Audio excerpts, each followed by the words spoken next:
अवधूत चिंतन श्री गुरुदेव दत्त.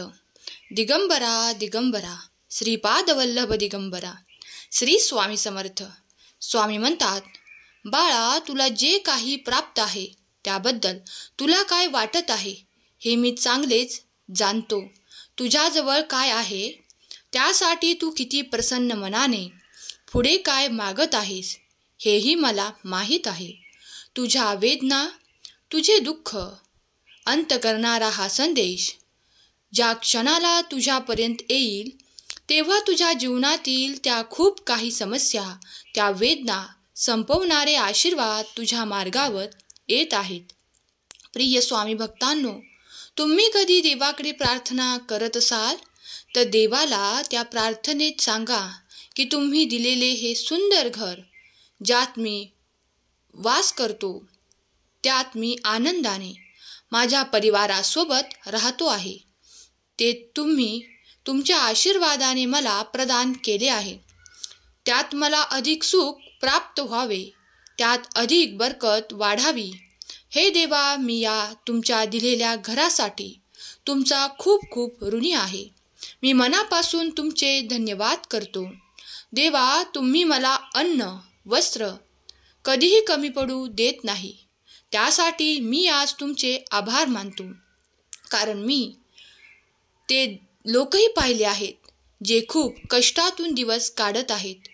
पण हे परमेश्वरा, माझ्या काहीतरी पुण्यामुळे तुम्ही मला हे सर्व काही चांगले प्रदान केले आहे. जर तुम्ही मला तुमचा प्रिय बाळ मानत असाल तर माझ्यावर निरंतर आपली कृपादृष्टी अशीच ठेवावी.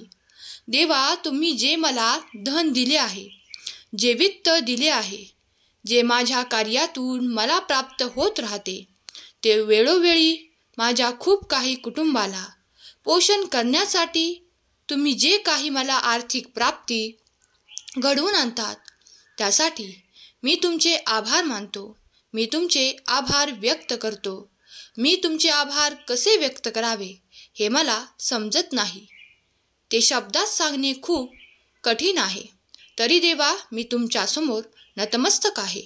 तुम्ही जे काही मला आशीर्वादांच्या रूपात प्रदान केले आहे त्यासाठी मी तुमचे आभार कसे मानावे हे मला शब्दात व्यक्त होता येत नाही. हे परमेश्वरा, तू निरंतर माझी काळजी घेतोस, मला हवे असलेले आशीर्वाद पाठवत असतोस.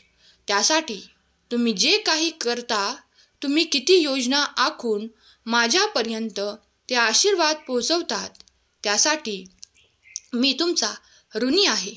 देवा, माझ्या प्रार्थनेला तुम्ही स्वीकार करा यासाठी वारंवार कोटी कोटी प्रणाम. हे दयेच्या परमेश्वरा, माझा तुझ्यावर पूर्ण विश्वास आणि आशा आहे. हे देवा, कारण मला माहीत आहे की तू माझ्यासाठी ते बदलणार आहेस जे माझ्यासाठी कठीण आहे. हे परमेश्वरा, माझ्यावर केलेल्या होकाराबद्दल धन्यवाद. कृपया मला आर्थिक शहाणपण आणि कर्जातून बाहेर पडण्याचे स्वातंत्र्य द्या. हे परमेश्वरा, मला या क्षणी मार्ग दिसत नाही, परंतु मला माहीत आहे की तुम्ही मला तेच आशीर्वाद द्याल ज्यामुळे माझे कल्याण होईल. माझा संपूर्ण विश्वास माझ्या भगवंताच्या आशीर्वादांवर आणि माझ्या भगवंतावर आहे. त्यामुळे मी कधीही दुःखी राहू शकत नाही. हे मला माहीत आहे. माझ्या वेदना जेव्हा वाढतात तेव्हा तुम्ही त्यांना कमी करण्यासाठी त्यावर प्रेमाचे फुंकर देता आणि ती वेदना संपून जाते. देवा, मला तुमच्यावर पूर्ण विश्वास आहे, श्रद्धा आहे आणि मी भक्तीने तुमचे नामस्मरण करत आहे. तेव्हा माझे केलेले नामस्मरण आणि सेवा मनापासून स्वीकार करा, कारण ते मी माझ्या हृदयातून तुम्हाला समर्पित करतो. ती सेवा स्वीकार करा. प्रिय स्वामी भक्तांनो, तुम्ही जर स्वामींच्या आशीर्वादाने परिपूर्ण बाळ असाल तर ही प्रार्थना नित्यनेमाने स्वामींसमोर करावी आणि तुम्ही पाहाल की काही दिवसातच स्वामी तुमच्या त्या इच्छा ऐकतील ज्या तुम्ही प्रकट करत आहात.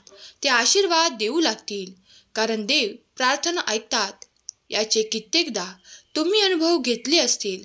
तुमच्या मनातील वेदना कुणालाही सांगू नका. कोणी त्याचे हसू करेल, कोणी त्यावर काही टीका टिप्पणी करेल, कोणी त्यावर तुम्हाला मार्ग दाखवतील. पण ते कधी कधी चुकीचेही असू शकतात. कधी कधी कोणी तुम्हाला त्यावरून खूप काही खालीपणा आणून दाखवते. त्यापेक्षा आपल्या वेदना, आपले दुःख परमेश्वराजवळ व्यक्त करा, प्रार्थना करा, कारण देव ऐकतात. ती तुमची प्रार्थना, भोळ्या मनाने भक्तीने केलेली प्रार्थना, मनापासून देवाला प्रार्थना करा आणि देवाला आपले सर्व काही सांगा. त्यामुळे ते तुम्हाला ते मार्ग प्रदान करतील आणि तुम्ही त्यावर चाललात की तुम्हाला कुठलेही कार्य कठीण वाटणार नाही.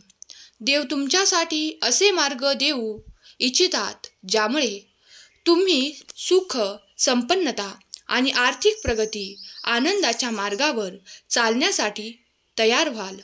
देव तुमच्या मार्गात ते सुख, संपन्नता देतील यावर विश्वास ठेवा.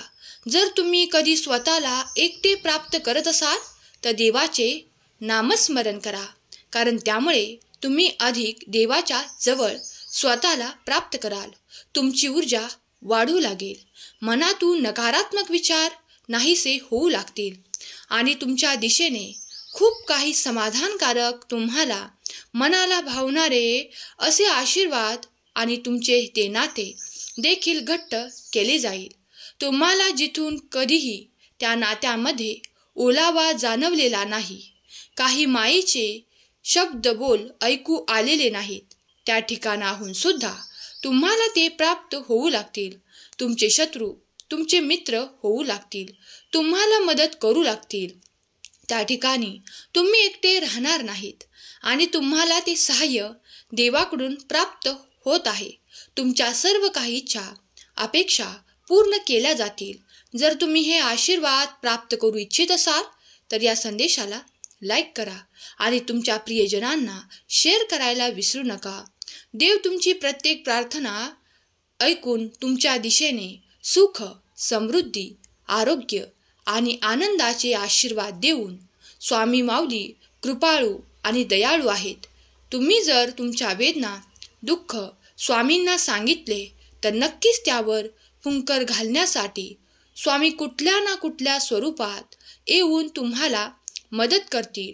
जर तुम्ही याआधी असे काही अनुभव केले असेल तर स्वामींनी तुम्हाला आशीर्वादित केले असेल तर होय म्हणून कमेंट करा. मी स्वामींचे आशीर्वाद स्वीकारले आहेत, अनुभव केले आहेत असे कमेंट करा. स्वामी माऊली तुमच्या सर्व काही चांगल्या इच्छा पूर्ण करोत, तुम्हाला सुख, संपन्नता आणि वैभव देवोत. हीच स्वामी माऊली चरणी प्रार्थना, केलेली सेवा स्वामींचरणी अर्पण करते. आजचा हा संदेश शेवटपर्यंत ऐकल्याबद्दल धन्यवाद. श्री स्वामी समर्थ. जय जय स्वामी समर्थ.